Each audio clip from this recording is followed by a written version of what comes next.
lúc nín tuang cả chim khô cả cầm lâu mê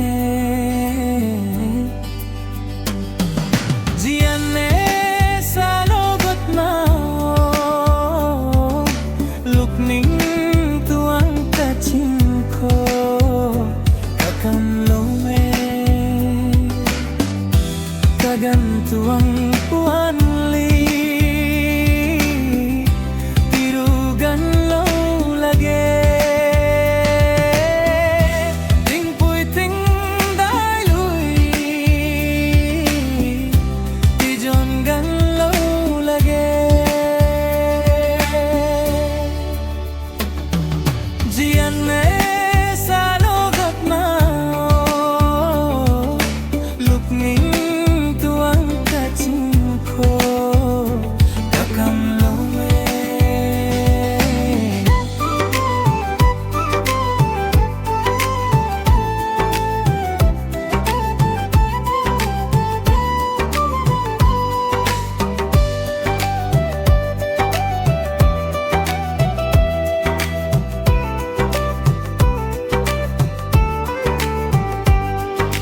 Karaidat lakhe ding lo kanthe tuna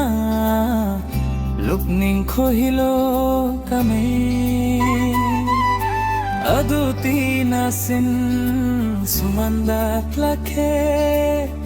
ding pup kan dilui bang puisa Karaidat lakhe ding lo kanthe tuna lúc ning khohilo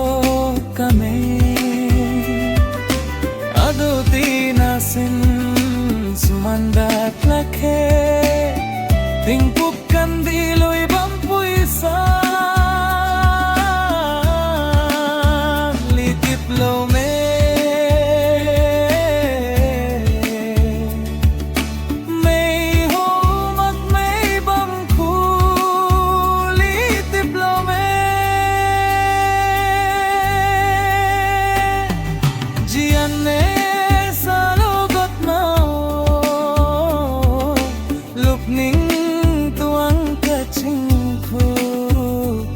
cầm lâu mê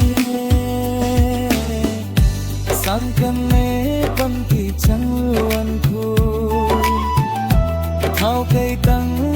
na tất khăn cho thao cây thu rui gắn tăng cho chiến mê